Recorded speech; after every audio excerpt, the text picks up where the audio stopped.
व्यक्ति को जब आत्मबोध होता है ना, तो आत्मबोध में संसार जो है वो स्पष्ट होने लग जाता है। जब तक संसार स्पष्ट नहीं है तब तक आप ये समझ लीजिए कि आप संसारी ही हैं। जैसे स्पष्टीकरण होने लगता है संसार का स्पष्टीकरण दो तरीके से होता है। भगवान कहते हैं उद्धव से, कैसे? या तो उद्धव ठोकर खाकर के संसार का स्पष्टीकरण होता है जैसे भिक्षुक को हुआ, या फिर अपने कम आयु में ही, युवावस्था में ही किसी सत्संग से जुड़ जाने से संसार का स्पष्टीकरण होने लगता है। दो रूपों में ही संसार स्पष्ट होता है, और संसार का स्पष्ट होना बहुत जरूरी है अपने कल्याण के लिए। नहीं तो ये संसार कैसे कैसे मोड़, कैसी कैसी व्यवस्था अवस्था प्रकट कर दे आपके मेरे जीवन में, हम क्या जाने। तो आज भिक्षुक का संसार स्पष्ट हो गया। कैसे स्पष्ट हुआ? वो कहते हैं कि मुझे कोई व्यक्ति दुखी नहीं कर सकता। जो स्वयं दुखी है वो मुझे दुखी कैसे करेगा? संसार का हर व्यक्ति दुखी है, कोई व्यक्ति दुखी नहीं करता। ना कोई देवता मुझे दुखी करता है, ना कोई ग्रह मुझे दुखी करता है, ना मेरे कर्म मुझे दुखी कर रहे हैं, ना कोई काल मुझे दुखी कर रहा है। और दुख होने का कारण क्या है? मनः परम कारणमाम अनंति। मन वास्तव में सर्वम आत्मवशः सुखम, सर्वम परवशः दुखम। दुख और सुख ये हम निश्चित करते हैं, किसी व्यक्ति के करने से नहीं होता। सोचिए, आपको कोई डांट दे तो आपको बुरा लगता है, लेकिन जिससे आप बहुत प्रेम करते हो, जिससे आपका बहुत प्रेम है, प्रीति है, डांट क्या मार तक आ जाए तो भी आपको बुरा नहीं है। तुम चाहे जैसे रखो, हमको तुमसे प्रेम है, तुम्हारी किसी भी क्रिया से हमको बुरा नहीं लगेगा। कई बार हम लोग किसी के घर जाते हैं और सामने वाला हमसे पानी की भी ना पूछे तो हम मुंह फुला के बैठ जाते हैं। बताओ, हमसे पानी भी नहीं पूछा, लेकिन कोई अत्यंत प्रेमी, अत्यंत जिसके प्रति हमारा सुहृद है, अत्यंत भाव है, अत्यंत समर्पित है, वो व्यक्ति अगर हमसे पानी की ना पूछे तो हमको बुरा नहीं लगता। वही एक क्रिया किसी अन्य के यहां हो जाए तो बुरा लगता है, और जिससे आपका बहुत स्नेह उसके यहां हो जाए तो बुरा नहीं लगता। क्यों? हमारे मन ने निश्चित कर लिया है, इसकी इस क्रिया से मुझे बुरा लगेगा, इसकी इस क्रिया से मुझे अच्छा लगेगा। वही बात यहां भिक्षुक कह रहे हैं कि सुख दुख है ही नहीं, मन ने विचार कर लिया वही सुख है, मन ने विचार कर लिया वही दुख है। और हम दोष मन को नहीं दे सकते, इसलिए सबको देते रहते हैं। इसके कारण दुखी है, इसके कारण दुखी है, इसने दुख दे रखा है, मेरा तो समय खराब चल रहा है, देवता दुखी कर रहे हैं, मेरे तो ग्रह काल दुखी कर रहे हैं, मेरी तो पत्नी दुखी कर रही है। लेकिन यहां पर भिक्षुक कह रहे हैं, और भिक्षुक नहीं, भगवान कृष्ण सुना रहे हैं उद्धव को, मनः परम कारणमाम अनंति। मन ही कारण है। उद्धव, सत्संग क्या करता है? बोले मन को समत्व बना देता है, सम कर देता है। फिर ना किसी की क्रिया से बुरा लगता है और ना किसी की क्रिया से बहुत अच्छा लगता है। ना सम्मान मिलने से कोई फूलता है और ना अपमान होने से कोई दुखी होता है। इस मन का निर्माण सत्संग कर देता है, और जब इस मन का निर्माण सत्संग कर देता है, फिर संसार में रहने में सुख मिलता है। फिर संसार ही वैकुंठ बन जाता है, संसार में हर व्यक्ति ही भगवान बन जाता है, और फिर वो व्यक्ति अपना आत्म कल्याण निश्चित रूप से कर लेता है। इसलिए सत्संग के द्वारा मन का निर्माण करो। उद्धव सुन रहा है, और सुनते सुनते श्री उद्धव जी महाराज एक प्रश्न करते हैं, प्रभु मैंने कहा ना, ये कृष्ण अर्जुन संवाद नहीं है, ये कृष्ण उद्धव संवाद है। और संवाद का मतलब होता है बगल में बैठे हैं दोनों, और जैसे कोई मित्र मित्र बात करते हैं ऐसे। उद्धव का अगला प्रश्न इतना अच्छा लगा मेरे को। उद्धव क्या कहते हैं?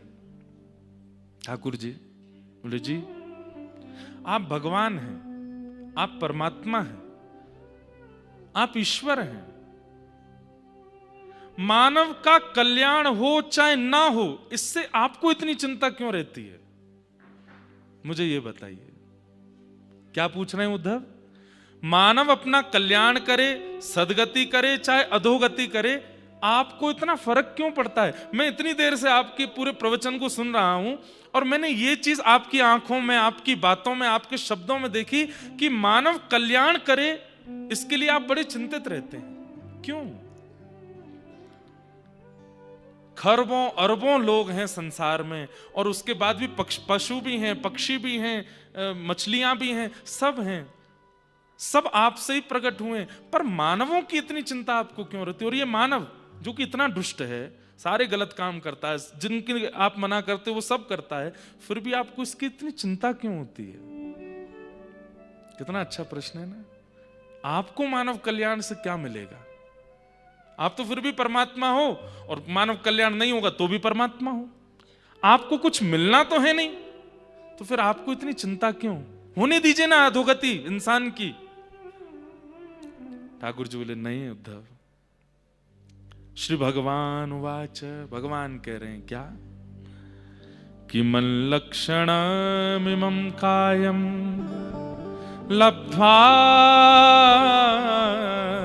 मद्धर्म आस्थितः आनंदम परमात्मानम आत्मस्थम समुपैति मां। ठाकुर जी कह रहे हैं उद्धव,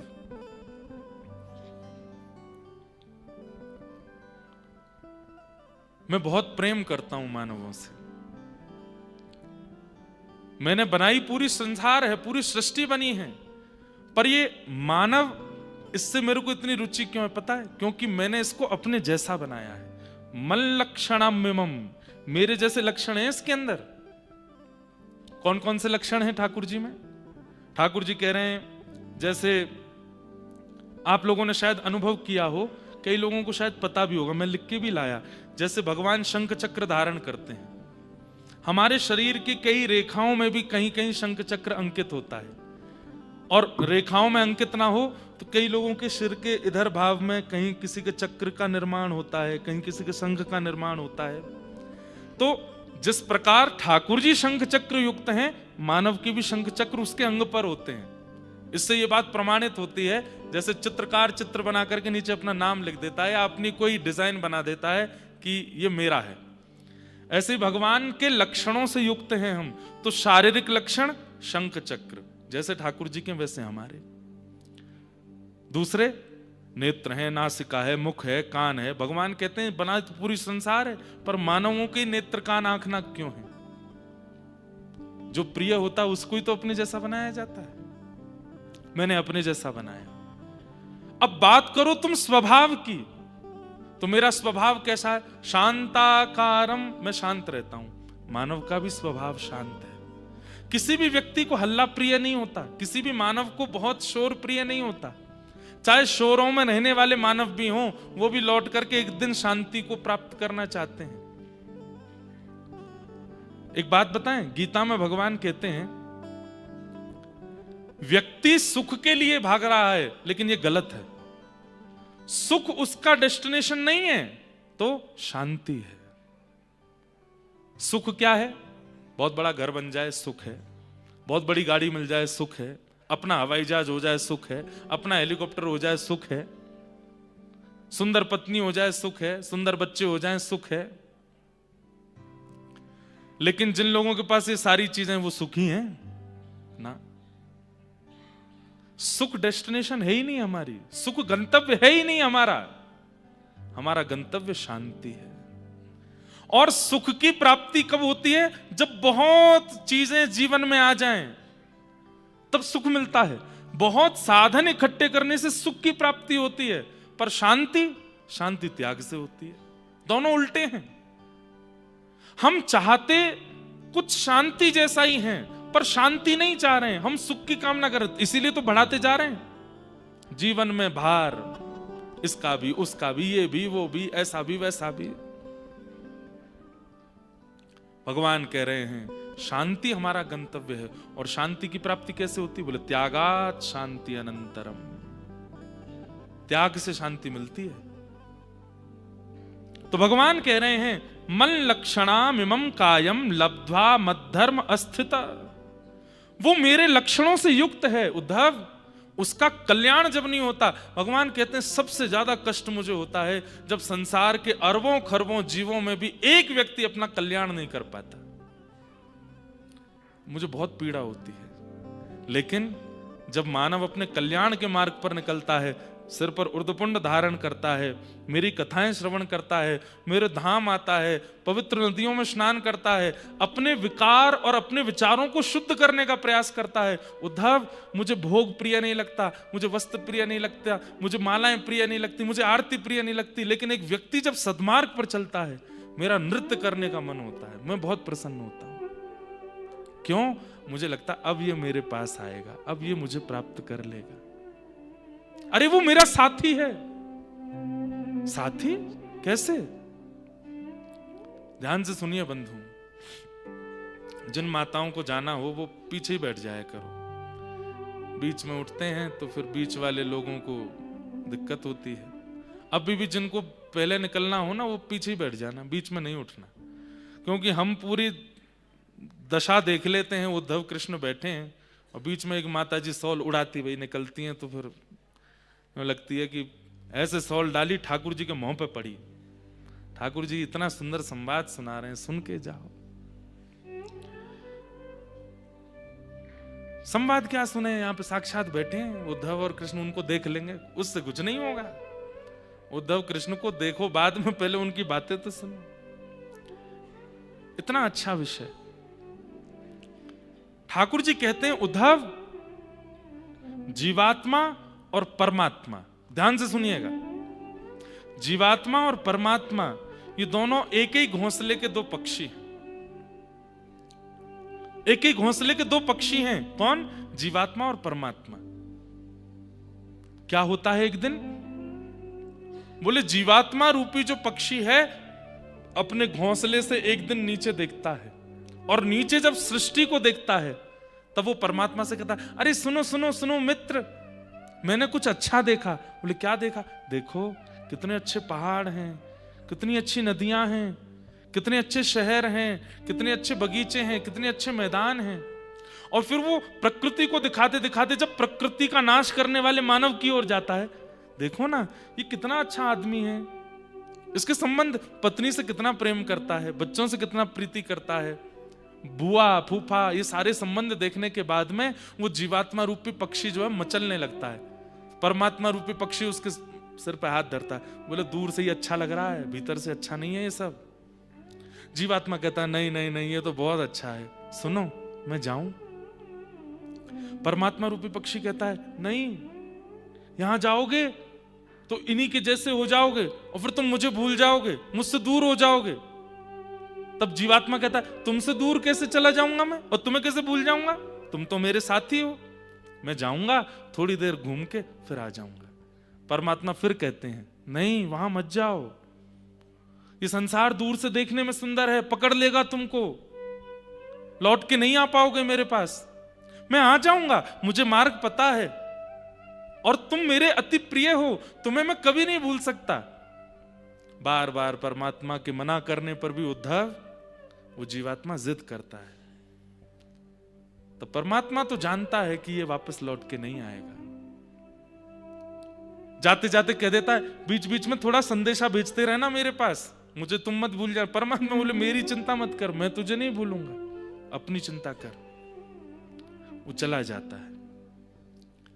जब वो जाता है और जैसे ही संसार में जन्म लेता है, माता पिता भाई बंधु बुआ फूफा पत्नी मित्र सखा बच्चे सबके बीच में ऐसा रम जाता है, फिर परमात्मा को उसकी याद आती है। बोले पूछूं तो सही कब आएगा। तब किसी आचार्य को, किसी कथावक्ता को, किसी संत को अपने संदेश वाहक बना करके ठाकुर जी भेजते हैं। बोले उसको बताना कि वो मेरे से बिछड़ के आया है संसार में। जब कथावक्ता बताते हैं, व्यक्ति सुनता है, दक्षिणा लेने के लिए कुछ भी बोलते हैं। हमारा कोई संबंध नहीं परमात्मा से, हम तो दूर के हैं, हमारे तो ये हैं, ये बैठे हैं बगल में, ये है बगल में लिपस्टिक लगा के बैठी है जो, ये हैं बच्चे जो टोपा पहन के बैठे हैं आगे, वो थोड़ा ही है हमारा, वो तो बहुत दूर है हमसे। बीच में कई संदेश ठाकुर जी आचार्यों के रूप में भेजते हैं, लेकिन फिर भी जीवात्मा चेतता नहीं। ठाकुर जी कहते हैं, उद्धव उस समय मुझे इतनी पीड़ा होती है कि मेरी कथाएं सुनने के बाद भी, मेरे धाम में आने के बाद भी, मैं मेरे संदेश वाहक आचार्यों से सुनने के बाद भी वो दोबारा संसार में ही रहता है, मेरे पत्रों को और मेरे संदेशों को अनदेखा कर देता है। तब मुझे बहुत पीड़ा होती है। और फिर जब उसकी अधोगति होती है, तब अधोगति के बाद मैं अपनी दृष्टि हटा लेता हूं, और दृष्टि हटाने के बाद फिर मेरी जितनी योगनियां हैं, मेरी जितनी शक्तियां हैं, और मेरे नीचे जितना देवता मंडल है, ये सब उसके कर्मानुसार उसको फिर दुख देते हैं। फिर वो 84 लाख योनियों में भटकता है, कहां कहां क्या क्या करता है। इसलिए उद्धव मुझे चिंता है, क्योंकि ये जीवात्मा मेरा है, उसका कल्याण हो। 1000 लोग कथा सुनने आते हैं, 1000 कथा मतलब ठाकुर जी का संदेश, ठाकुर जी का मैसेज, और जब उसको सुन के व्यक्ति वापस जाकर के अपने उन्हीं कार्यों में लग जाता है, तो ठाकुर जी कहते हैं अब भी नहीं चेता। इतना समझाया, इतना बताया, लेकिन फिर से वापस वहीं चला गया। इसलिए उद्धव, तुम जो ये कह रहे हो कि मैं परमात्मा हूं, मैं ईश्वर हूं, जीवात्मा अपना कल्याण करे ना करे, मुझे इससे क्या चिंता? मुझे चिंता है, क्योंकि वो मेरा अंश है। जिस प्रकार एक पुत्र पिता को पुत्र की चिंता होती है, जिस प्रकार एक मां को अपने पुत्र की, मुझे भी चिंता होती है प्रत्येक जीवात्मा की, कि वो अपना कल्याण करे। वो कैसे भी करे, उसका कल्याण क्या है? मुझे प्राप्त कर ले बस। और वो मुझे प्राप्त नहीं कर पाता, तो उससे मुझे बहुत पीड़ा होती है। बंधुओं, ठाकुर जी के लक्षणों से युक्त हैं हम। संसार विकार युक्त है। ये संसार क्या करता है? उन लक्षणों को नष्ट करने का प्रयास करता है जो ठाकुर जी से मिले हैं हमें। सबसे बड़ा लक्षण हमारे अंदर क्या है? प्रेम। ठाकुर जी के अंदर भी वही लक्षण है प्रेम का, और हमारे अंदर भी वही लक्षण है प्रेम का, लेकिन उस प्रेम लक्षण से हम बिल्कुल परे हो जाते हैं। उद्धव कहता है, प्रभु तो फिर मानव कल्याण में सबसे बड़ी बाधा क्या है, ये बताइए। अब तो मैंने ये पूछ लिया कि आपको चिंता क्यों होती है कि मानव अपना कल्याण करे, आपको उससे सुख मिलता है क्योंकि वो आपका है, लेकिन मानव के कल्याण में सबसे बड़ी बाधा क्या है? मुझे पता है काम बाधा है, क्रोध बाधा है, दोष, ये सारे दोष बाधा बनते हैं, पर मैं आपसे पूछना चाहता हूं, इस संसार में मानव कल्याण में सबसे बड़ी बाधा क्या है, जिससे वो अपने कल्याण से वंचित हो जाता है? तब भगवान कहते हैं, संगम न कुर्यात् सताम् शिष्णोदर तृपाम क्वचित। अगर व्यक्ति सत्संग नहीं करता है और कुसंग में पड़ जाता है, दूषित व्यक्ति को देख करके, दूषित विचारधारा रखने वाले व्यक्ति से प्रभावित होता है, और प्रभावित होकर के मन में विचार करता है काश मैं भी ऐसा बन जाऊं, ये सबसे बड़ा उसका दोष है, जिससे वो मेरी प्राप्ति से बहुत दूर चला जाता है। समझ में आई बात?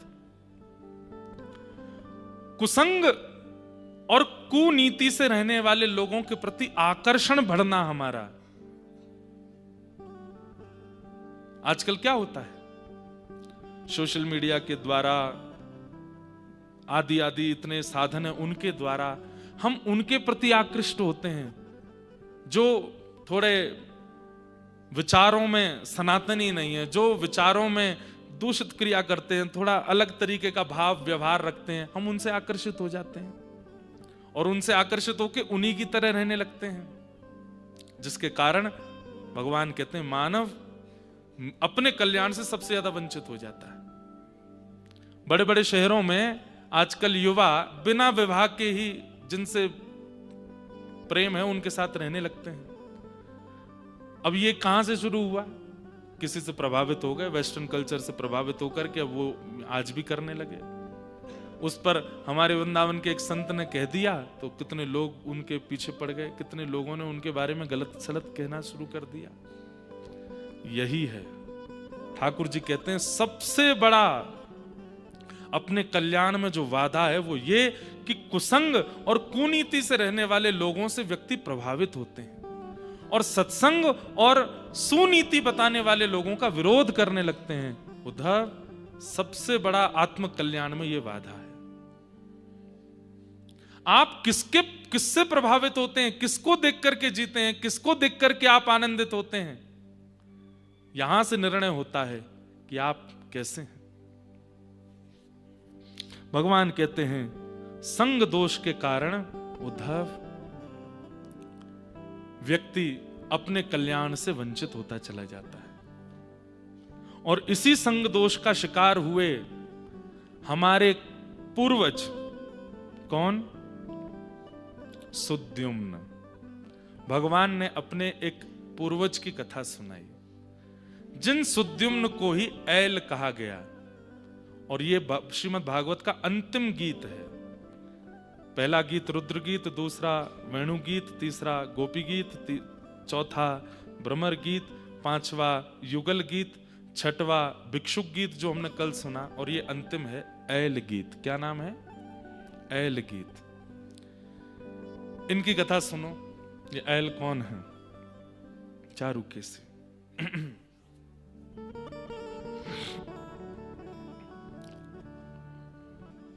सूर्यवंश में एक राजा हुए, उनका नाम था सत्यव्रत। भगवान कृष्ण सुना रहे हैं उद्धव को संग से क्या प्रभाव पड़ता है हमारे जीवन पर। सुनो उद्धव, सूर्यवंश के एक राजा थे, उनका नाम था सत्यव्रत। ये सत्यव्रत राजा, इन्होंने मत्स्यावतार का दर्शन किया था, मत्स्य भगवान का दर्शन किया था। सत्यव्रत राजा की कोई संतान नहीं थी, तब इन्होंने वशिष्ठ ऋषि से कहा कि आप पुत्र कामेष्ठी यज्ञ कर दीजिए ताकि हमारे संतान हो। बहुत ध्यान से सुनिएगा, सब लोग इधर देख के सुनो, बहुत सुंदर कथा है। और चंद्रवंश का प्रारंभ, मतलब भगवान के वंश का, यदुवंश का प्रारंभ भी इसी कथा से ही होता है। तो भगवान कहते हैं उद्धव, सत्यव्रत राजा ने एक बार वशिष्ठ ऋषि से कहा कि हमारे यहां संतान हो, इसके लिए आप एक यज्ञ कीजिए। तब वशिष्ठ जी ने पुत्र कामेष्ठी यज्ञ किया। उस यज्ञ में सत्यव्रत राजा इतने ध्यानस्थ हो गए कि वशिष्ठ जी ने मध्य यज्ञ में पूछा, पुत्र की कामना है कि पुत्री की? तो राजा तो उत्तर दे नहीं पाए। बगल में बैठी रानी ने कहा, मुझे लाली चाहिए, मुझे पुत्री चाहिए।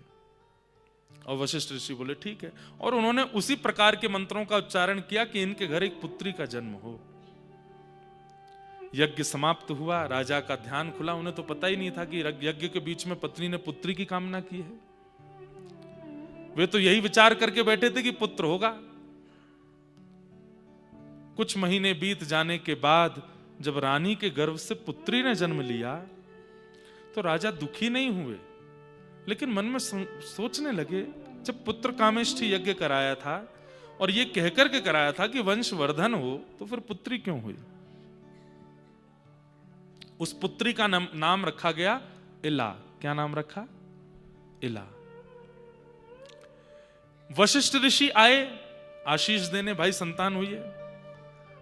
खूब आशीर्वाद दिया, खूब सब कुछ। राजा ने बैठ करके बड़े संकोच में चरणों में प्रणाम करते हुए कहा, ऋषिवर आप अगर क्रोधित ना हो तो एक बात पूछूं? बोले पूछिए। हमारे यहाँ यज्ञ हुआ था और यज्ञ में मैंने पुत्र की कामना रखी थी, पुत्री क्यों हुई? मुझे पुत्री से कोई दोष नहीं, बहुत सुखी हूं मैं कि मैं एक पुत्री का पिता बना हूं, कन्यादान का मुझे अवसर मिलेगा, पर मैं एक पुत्र पहले चाहता था। वशिष्ठ ऋषि बोले, इसमें मेरा कोई दोष नहीं है। मैंने बीच यज्ञ में तुम्हारी पत्नी से पूछा था। विराजो भैया, विराज जाओ, बैठ जाओ।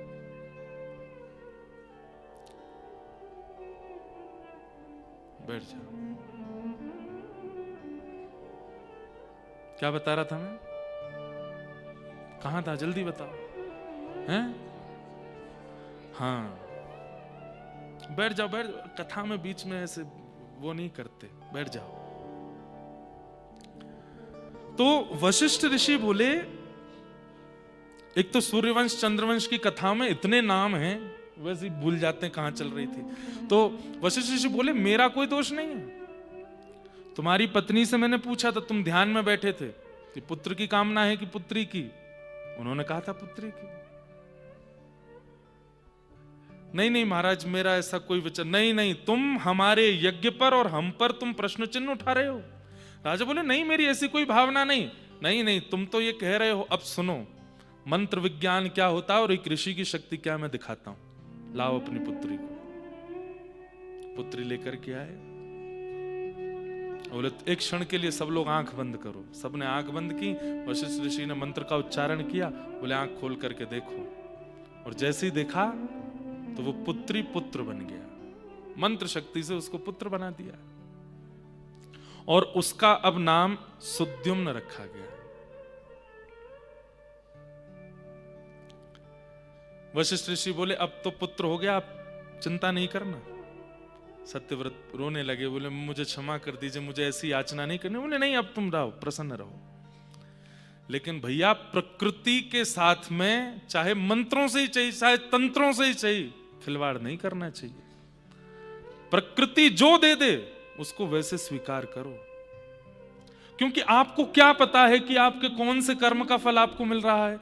मैं ये बात लोगों से कहा करता हूं कि भाई, जीवन में कष्ट आवे, सिंपल भगवान का नाम उच्चारण करो, भगवान से प्रार्थना करो, हे नाथ, आपको जो उचित लगता हो हमारे जीवन के लिए वो करिए। बहुत ज्यादा हाथ पांव मत मारा कीजिए। कभी वहां चले गए, वहां झाड़ फूंक करवाया है, फिर इन पे ये करवा दिया, वहां जाकर के ये करा दिया, उधर नारियल बांध दिया है, इधर से ये भी कर दिया, वहां पे और भी कुछ करा दिया। ऐसी जगहों को ढूंढते रहना जहां से अपने जीवन में आने वाले कष्टों से निवृत्त हो जाते हो, नहीं करना चाहिए। उससे क्या होता है पता है? जो वेग आया था, पानी में वेग आया और वेग के साथ में कुछ मिट्टी आई, अब आपने उसको रोक दिया, तो क्या होता है? जैसे ही रोका तो पीछे का जो वेग आ रहा है पानी का, वो भी मटमैला होता चला जाएगा। थोड़ी देर के लिए मिट्टी रुक तो गई, परंतु जब वेग का बांध खुलेगा तब क्या होगा? तबाही मचाएगा।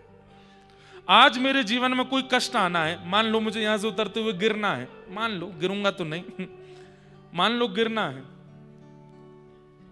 और मैंने ऐसी योजना बनाई, नहीं नहीं लिफ्ट लगाओ, ऐसे स्लाइडिंग लगाओ कि फिसल के जाऊं। अब मेरा गिरना रह गया।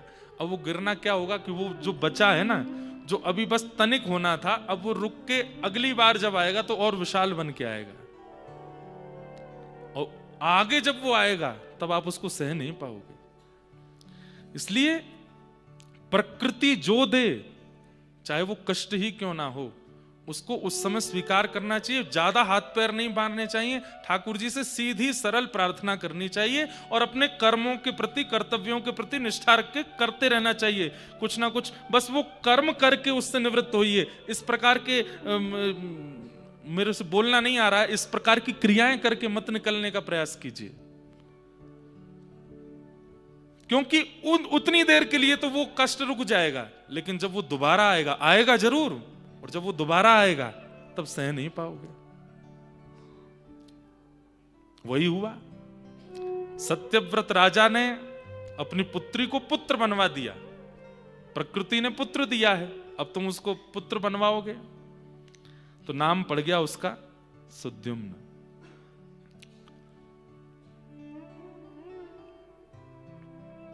धीरे धीरे बालक बड़ा हुआ, घुड़सवारी करता था। अपने मित्रों के साथ एक दिन कैलाश पर्वत की ओर गया, और कैलाश पर्वत में भी उस खंड में प्रवेश कर गया जहां पर मानवों का प्रवेश करना वर्जित है। आज भी शंकर जी की परिक्रमा पूरी नहीं लगाई जाती, आधी ही लगाते हैं, क्योंकि मध्य में इलावृत क्षेत्र आता है। ऐसा कहते हैं कि प्रत्येक शिवलिंग जो है वो कैलाश ही है। ठाकुर जी का पूर्ण लोक विराजमान है शिवलिंग के रूप में, और पार्वती जी ने एक खंड को निषेध करवा रखा है महादेव से कि इस क्षेत्र में कोई भी नहीं आएगा, वहां केवल पार्वती जी और शंकर जी विहार करते हैं। प्रसिद्ध कथा है कि एक बार सनत कुमार वहां पहुंच गए, पार्वती जी महादेव दोनों बैठे थे, तो पार्वती जी, अब सनत कुमारों को देखते ही शंकर जी तुरंत पार्वती से रुको, उनका स्वागत करने गए। तो पार्वती जी बोली, ऐसा कोई क्षेत्र है जहां पे केवल आप और मैं हूं? कभी नारद जी आ जाते हैं, कभी वरुण जी आ जाते हैं, कभी चंद्रमा आ जाता है, कभी सूर्य आ जाते हैं। महादेव बोले, अब हम देव तो है नहीं, हम तो महादेव हैं, अब सब आएंगे ही हमसे मिलने। तो आप किसी भवन में रहते नहीं, खुले आकाश में आप रहते हैं, गृहस्थ आश्रम भी है आपका, मैं हूं। थोड़ा तो विचार किया कीजिए कि ऐसा कोई स्थान हो कि जहां केवल आप अपने गृहस्थ आश्रम में हो और कोई ना आवे।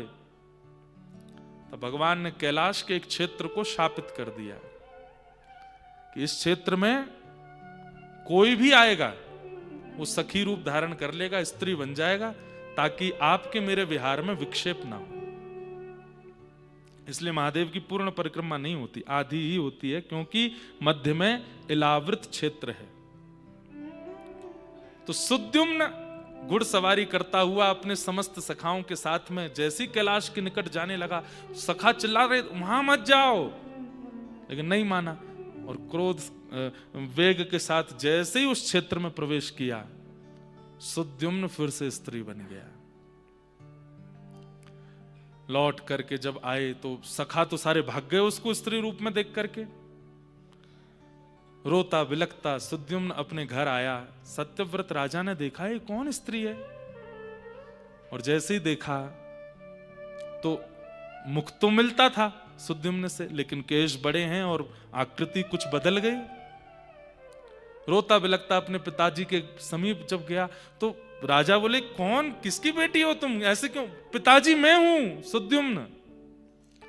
देख करके सत्यव्रत रोने लगे।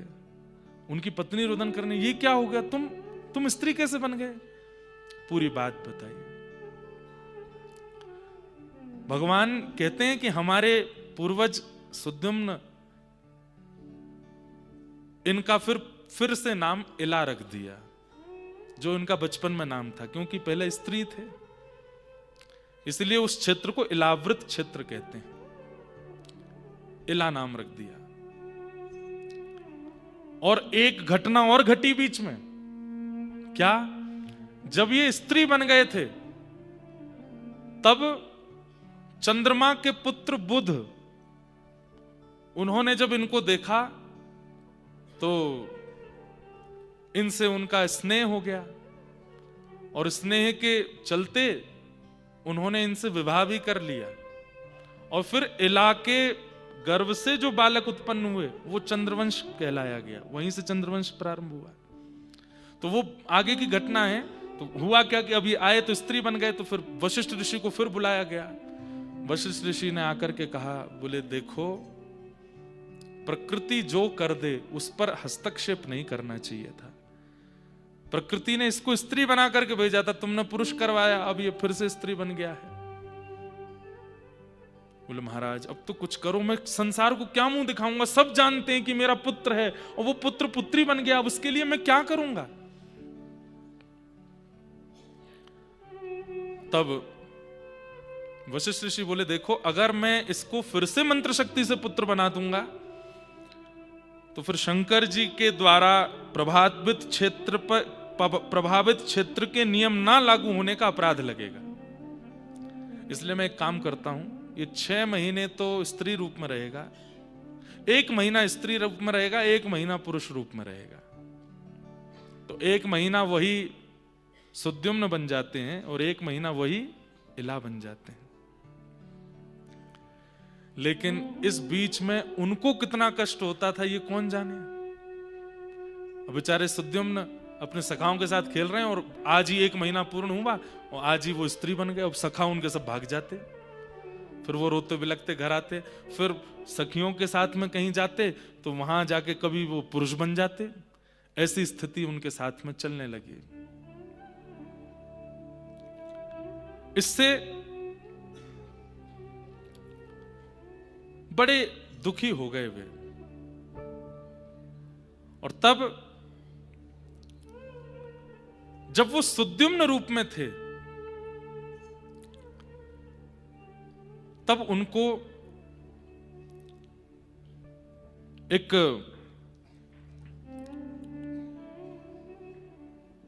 संतान की प्राप्ति हुई, जिनको आगे ऐल कहा गया, क्योंकि इला से जो पुत्र जन्मे थे वही चंद्रवंश के प्रथम थे, इसलिए उनका नाम ऐल पड़ा। तो यहां सुद्युम्न जो थे ये तो विरक्त हो गए, विरक्त होकर के बस अब स्त्री पुरुष बार बार बनने पर इनको बहुत कष्ट होने लगा और ये निकल पड़े। लेकिन इनके ही इला रूप में जब बुध के द्वारा इनके पुत्र हुए, उनको ऐल कहा गया। भगवान कहते हैं वो हमारे वंशज थे। बोले ऐल इतने सुंदर थे, इतने सुंदर थे, चंद्रवंश के प्रथम राजा। और राजा कैसे थे? बोले जहां तक सूर्य की किरण जाती थी वहां तक उनका प्रभाव होता था। उन ऐल के गुण को नारद जी ने जाकर के सुनाया। कहां? स्वर्ग में। बोले भाई आंखें इतनी सुंदर हैं, नासिका इतनी सुंदर है, होठ इतने सुंदर हैं, केश इतने सुंदर हैं, सब कुछ इतना सुंदर है। उनकी सुंदरता का वखान सुनते सुनते स्वर्ग की एक अप्सरा जिसका नाम है उर्वशी, जिसका प्रादुर्भाव स्थान भी बद्रीनाथ है, भगवान की जंघा से उरु से प्रकट हुई है, इसलिए उसका नाम उर्वशी है। कहते हैं इतनी सुंदर है। उर्वशी की उपासना बताते हैं भागवत में, अगर कोई करे तो उसको सुंदरता प्राप्त हो जाती है, या सुंदर जीवन साथी मिल जाता है, या सुंदर बालक मिलते हैं। उर्वशी की उपासना, ये नारायण पर्वत के बगल में चरण पादुका है, उसके बगल वाला जो पर्वत है वो उर्वशी पर्वत है। तो उर्वशी ने जब सुना इतना सुंदर एक प्राणी है, उसका नाम ऐल है, तो उर्वशी का मन आ गया कि मैं उनसे विवाह करूं। उर्वशी के लिए सब व्याकुल रहते हैं, वो उर्वशी व्याकुल हो गई जिसके लिए। पृथ्वी पर जब उर्वशी आई और उसने ऐल को देखा तो वास्तव में ठाकुर जी कहते हैं उद्धव एक प्रकार से तुम ये समझ लो जैसे मेरा रूप है, जैसे मेरा सौंदर्य है, ऐसे ही हमारे पूर्वज ऐल थे। उनसे उर्वशी को प्रेम हो गया और उर्वशी ने प्रार्थना की, मैं जीवन भर आपकी दासी बन के रहूंगी, जीवन भर आपकी शरणागति रहूंगी, मैं स्वर्ग का त्याग कर दूंगी, मुझसे विवाह कर लीजिए। तब हमारे पूर्वज ऐल ने मन बनाया और उर्वशी के साथ में विवाह किया। धीरे धीरे हमारे पूर्वज जो ऐल थे, आप लोग समझ रहे हैं ना कथा, बोले उर्वशी का प्रेम तो घटता गया और ऐल का प्रेम बढ़ता गया उर्वशी के प्रति। विवाह के बाद में उर्वशी का प्रीति तो थोड़ी थोड़ी घटती चली गई, लेकिन ऐल दिन प्रतिदिन अब उनको प्रेम उर्वशी से होने लगा।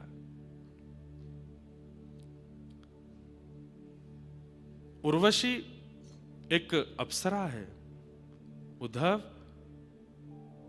उनको कोई एक व्यक्ति प्रिय नहीं होता। वो जब एक उनको प्रिय लगता है, उससे अधिक और कोई श्रेष्ठ आ जाए तो वो उसके प्रति आकृष्ट हो जाते हैं। ऐसा स्वभाव है उनका तो। और उनसे अब प्रीति करने लगे हैं हमारे पूर्वज ऐल। यही हुआ संग दोष के कारण हमारे एक कुल के प्रारंभकर्ता ऐल के साथ में जो घटना हुई वो मैं तुम्हें सुना रहा हूं। उनके संतान भी हो गई, उनके बालक भी हो गए, गृहस्थाश्रम आगे बढ़ने लगा। एक दिन अब उर्वशी का भी मन भरने लगा था ऐल से, और यहां इंद्र ने भी कहा कि भाई हमारी स्वर्ग की शोभा उर्वशी कहां है। तब सबने बताया उनका तो विवाह हो गया, वो तो ऐल के साथ में पृथ्वी पर विचार विहार करती हैं। इंद्र ने कहा उनको तुरंत कहो कि स्वर्ग का आधा आधिपत्य दे दूंगा, उनको वापस स्वर्ग आ जाएं। गंधर्वों ने आकर के उर्वशी से कहा इंद्र महाराज याद कर रहे हैं और वो कह रहे हैं कि आपको आधा आधिपत्य दे देंगे, आप चलो। उर्वशी ने एक बार भी विचार नहीं किया कि मेरे संतान भी हैं, मेरे पति भी हैं, मेरा कुल खानदान आगे बढ़ चुका है। और उसी समय ऐल का परित्याग करके उर्वशी वहां से जाने लगी।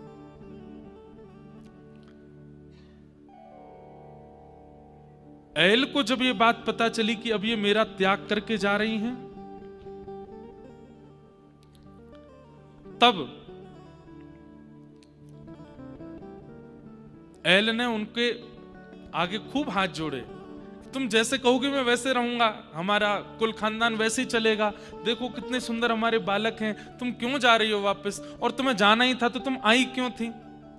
मैंने तो नहीं कहा था कि मुझसे विवाह करो, तुमने आकर के प्रस्ताव दिया, और आज जब सब कुछ बढ़िया चल रहा है तो तुम जा रही हो। लेकिन उर्वशी ने एक बार भी उनकी ओर नहीं देखा और बस एक ही रट लगाई कि मैं तो स्वर्ग जाऊंगी, मैं स्वर्ग की हूं, मैं धरती की नहीं हूं, मुझे वहीं रहना है। कहते हैं प्रार्थना करते करते रुदन करने लगे, और रुदन करते करते अंतिम स्थिति में आकर के जब चरण पकड़ लिए कि मत जाओ मुझे छोड़ करके, तब कहते हैं उर्वशी ने अपना पैर हटा लिया झटका देके, और एल महाराज को छोड़ करके वो चली गई। तब एल कहने लगे, अहो में मोह विस्तार काम कश्मल चेतस, दिव्याग्रहीत कंठस्य नायुः खंडाय में स्मृता। तब एल महाराज को अपने ऊपर ग्लानि हुई, जब उर्वशी ने उनको झटक दिया और बिना पीछे मुड़े देखे चलती चली गई। तब एल महाराज अपने मन में विचार करने लगे, अरे मेरे मन, तू कितना काम आसक्त हो गया एक जीव के प्रति कि तू उसके सामने हाथ जोड़ रहा है, चरण पकड़ रहा है, रुदन कर रहा है, हर प्रकार की भावना प्रस्तुत कर रहा है, और वो तुझे दुत्कार करके झटकार करके जा रहा है। इतनी प्रीति, इतना प्रेम, इतना ममत्व और इतनी आसक्ति अगर जीवन बनाने वाले से की होती तो आज वे प्राप्त हो गए होते। आज अपना संपूर्ण जीवन, अपना संपूर्ण सौंदर्य, अपना संपूर्ण ऐश्वर्य नौछावर किया मैंने इसके ऊपर, और ये आज मुझे ऐसे दुत्कार करके जा रही है। यहां पर स्पष्ट शब्द लिखा है, योन्वगच्छं स्त्रियं यान्ति खरवत्पाद ताड़ितः, खरवत्पाद ताड़ितः। अपने पैर से ताड़ना करते हुए उर्वशी चली गई। एल महाराज कहते हैं बहुत अच्छा हुआ। बोले संसार का विषय दो चीजों से निकलेगा चित्त से। कब?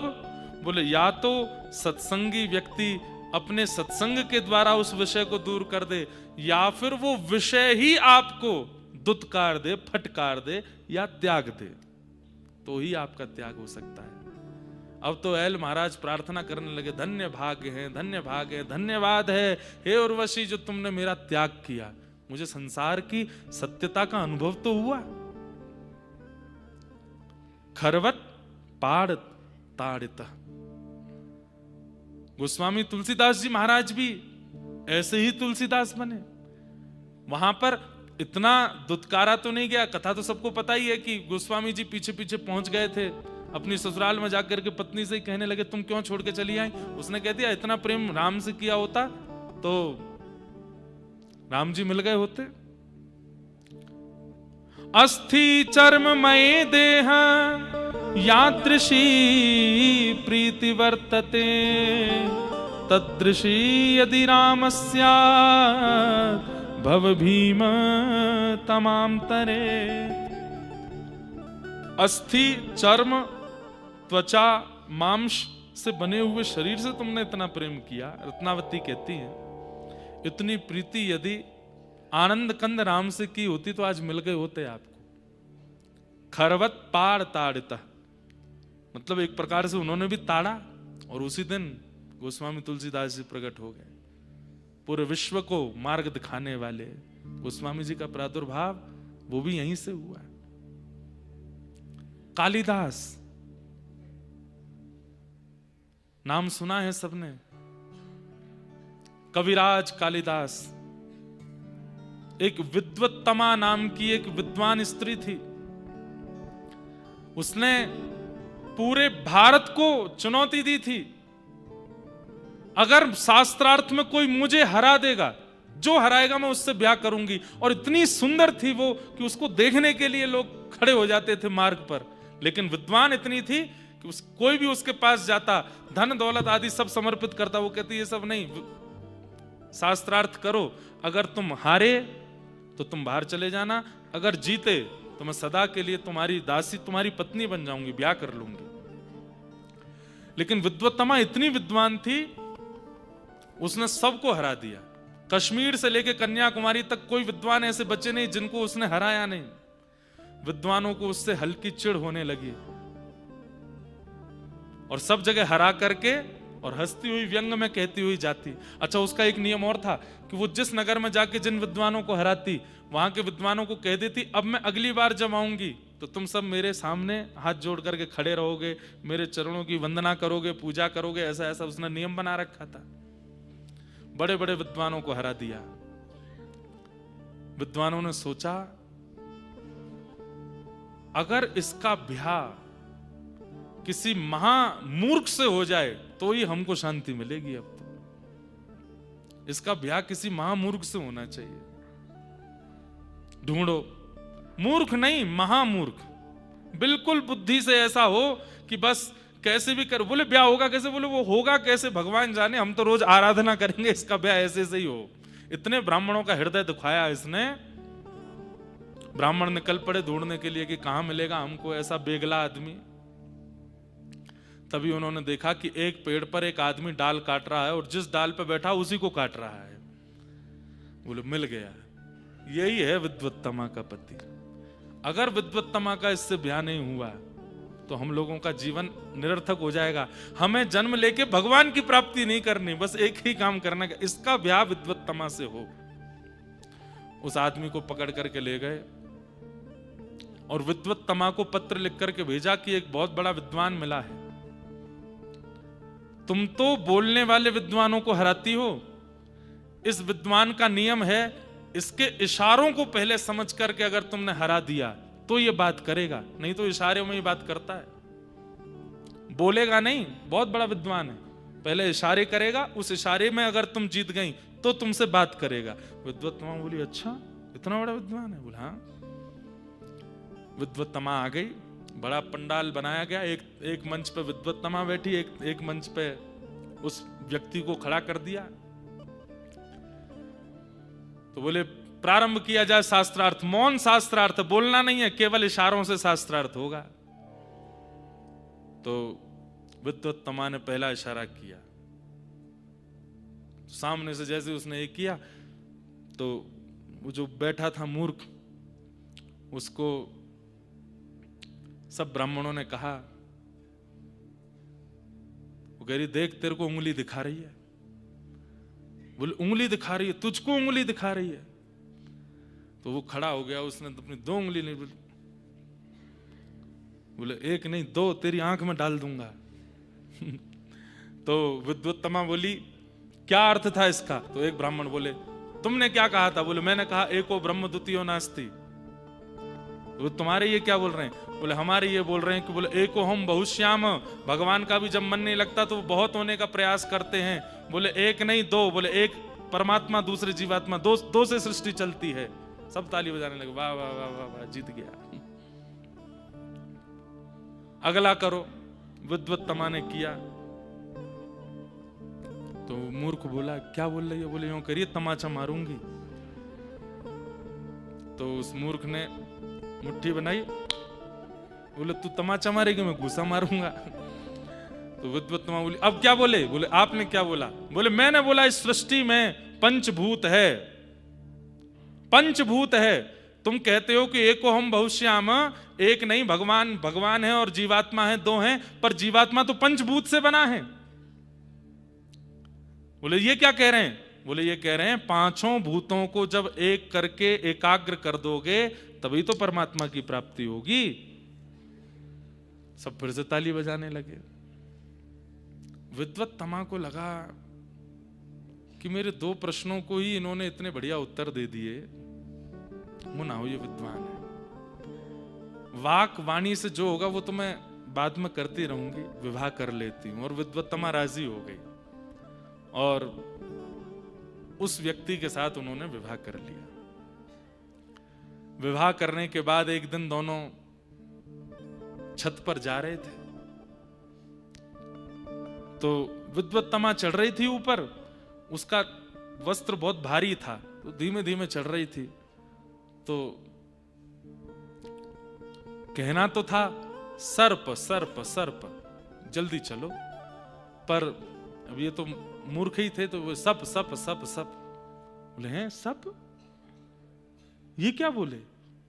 तब विद्वत्तमा ने 2-3 बातें उनसे करी, तो वो तो पता चला कि अरे ये तो विद्वानों ने मेरे साथ छल कर दिया, ये तो कुछ नहीं जानते, इनके साथ मेरा विवाह। प्रेम पाश में बांध करके ऊपर ले गई और थोड़ी प्रिय प्रिय बातें करने लगी, और एक कोना था वहां ले जाकर के बोली, अच्छा तो तुम मुझे कहाँ घुमाने ले जाओगे? बोले मैं कहाँ खेत में ले चलूंगा तुमको, हमारा खेत है, वहां पे तुमसे न्यार कटवाऊंगा, तुमसे ये करवाऊंगा, वो तो मूर्ख है। अच्छा, बात करते करते किनारे छत पर ले गए और वहां से धक्का दे दिया। जैसे ही नीचे गिरे तो नीचे काली का मंदिर था, आकर के गिरे तो जीव का अग्रभाग थोड़ा सा दांत के आगे आया और वो कट गया, मुख से रक्त निकलने लगा। एक जीव को अपने सामने ऐसे पड़ा देख और रक्त रंजित देख मां काली स्वयं को रोक नहीं पाई। सहसोच्चाट देवी भद्रकाली प्रकट हो गई, और प्रकट होकर के बोली, वरदान मांगो, क्या चाहिए? तो कहना तो चाहते थे कि विद्वत्तमा ने मुझको घेरा, विद्वत्तमा, लेकिन जीव कटी होने के कारण विद्वत्तमा स्पष्ट ना निकल करके विद्या दे मां प्रकट हुआ। काली ने हस्त फेर दिया और पूरे विश्व को कालिदास प्राप्त हो गया। वही कालिदास बने। कालिदास कैसे बने? खरवत पाद ताड़िता, जैसे ऐल बने। इसमें आप लोग अर्थ में ये मत लगा लीजिएगा कि जब पत्नी ताड़ना करे तो ही बनेंगे हम कुछ, ऐसा अर्थ नहीं है। यहां पर पत्नी या स्त्री से हमारा संकेत नहीं है, ठाकुर जी का भी संकेत नहीं है। ठाकुर जी संकेत कर रहे हैं विषय का। बोले जब विषय आपको, आप विषय के पीछे भाग रहे हो, आप भोग के पीछे भाग रहे हो, और वो भोग अपना असली रूप दिखा करके आपको ताड़ित करेगा, तो ही जीवन में वैराग्य आएगा, या फिर दूसरा सत्संग से आएगा। खरवत पाद ताड़िता। अब तो महाराज वो कालिदास बन गए। विद्या दे मां कहा तो काली मैया ने हाथ फेर दिया। अब तो काली मैया ने ऐसा वात्सल्य प्रकट किया, बोले जिस ग्रंथ पर तुम हाथ रख दोगे वो ग्रंथ का पूरा आस्वादन तुमको, नाम सुन लोगे किसी ग्रंथ का, उस ग्रंथ का नाम सुनते तुम्हें पता चल जाएगा इस ग्रंथ में क्या है, और सब तुमको याद हो जाएगा। अब तो महाराज धड़ाधड़ संस्कृत में ही बोलने लगे। ऊपर से विद्वत्तमा देख रही, बोले अभी तो ये अशुद्ध बोल रहे थे, अभी संस्कृत कैसे बोलने लगे? दौड़ करके नीचे आई, आत्मग्लानि होने लगी, चरण पकड़ लिए, बोले मेरे साथ ही रहिए, आप तो मेरे से गलती हो गई, मेरे साथ ही रहो। बोले तूने मुझे ताड़ा, अब मैं भी तुझे छोड़ता हूं, जा। और कालिदास निकल गए। वेदांतों का ऐसा ज्ञान हो गया, कहीं भी जाते कहीं भी बैठते वही उसी स्थिति के अनुसार श्लोक बना करके तुरंत बोल देते। एक राजा की सभा में पहुंचे, सबसे पहली ख्याति कालिदास की यहां से हुई। एक राजा की सभा में पहुंचे, राजा का राज्याभिषेक हो रहा था, तो बड़े बड़े विद्वानों को तो आसन पर बैठाया गया, सामान्य लोग खड़े थे। तो कालिदास जी बोले हमको भी आसन पर बैठाओ। बोले आप कोई विद्वान थोड़े ही हो। बोले कि विद्वत्ता कैसे साबित होगी हमारी? बोले स्थिति अनुरूप श्लोक बना करके, छंद बना के राजा को सुनाओ। अभिषेक हो रहा है, राजा सिंहासन पर बैठे हैं, सुंदर संत जन बैठे हैं, आदि आदि ये सब चल रहा है, इसका तुम अच्छा श्लोक बना करके सुनाओ, राजा को अच्छा लगेगा तो तुमको आसन देंगे। इतने में ही क्या हुआ, राजा के राज्याभिषेक के लिए रानी ही प्रथम कलश लेकर के आ रही थी स्वर्ण का, और वो स्वर्ण का कलश लेकर के जब रानी आ रही तो क्या हुआ, उसके हाथ से कलश छूट गया और वो कलश छूट करके नीचे गिरा। बस इसी छवि का दर्शन करके कालिदास जी ने बना दिया श्लोक। राज्याभिषेके मद विद्याय हस्ताच्युतो हेम घटोयुता सोपान मार्गे प्रकारति शब्दम टम टम टम टम टम टम टम टम। राजा के कान खड़े हुए, कौन बोला? तब कालिदास खड़े हो गए, बोले मैंने बोला। बोले तुमने कितनी बार टम बोला? बोले 11 बार कलश गिरा था, उसकी टम टम 11 बार हुई, तो इसमें 11 ही शब्द हैं। कालिदास जी को हृदय से लगाया और उनसे दीक्षा ले ली, उनको गुरु बनाया। तब से फिर कालिदास का प्रकाश हो गया। कहने का अभिप्राय, या तो विषय का त्याग गुरु आश्रय करा सकता है, या विषय का त्याग विषय ही दुत्कार करके अपने असली रूप को दिखा के करा सकता है। आज एल की जो स्थिति बनी, वो स्थिति ये कि अहो में मोह विस्तार काम कश्मल चेतस दिव्याग्रहीत कंठस्य नायु खंडाय में स्मृता। अरे मेरे मन, तू इतना काम में हो गया, किस काम में होने के कारण तू ये भूल गया कि तू एक छत्र सम्राट है, तू एक अत्यंत सुंदर चंद्रवंश का प्रथम राजा है। तेरे ऊपर कितना दायित्व है, कि तेरे ऊपर कितने जीवन पलते हैं, इन सबको भूल करके तू एक स्त्री के आदी हो गया। और उस स्त्री ने क्या किया? आज तुझे छोड़ करके चली गई, आज तुझे दुत्कार करके चली गई। अरे मन, तूने ये मेरे जीवन में ऐसी स्थिति आने क्यों दी?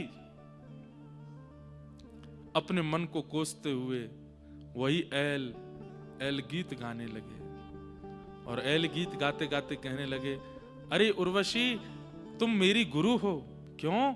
अगर तुमने मुझे नहीं दुत्कारा होता, तुमने मेरे साथ ऐसा व्यवहार नहीं किया होता, तो आज मैं परम सत्य को जान नहीं पाता। अब मेरे सामने स्पष्ट है कि इस संसार में कोई हमारा नहीं है, कोई अपना नहीं है। बिन गोपाल को नहीं अपनो, जासों की रति रही है। मन पंछी उड़ जाई है जादन, मन पंछी उड़ जाई है। सूरदास जी का ये पद बहुत सत्य बताता है।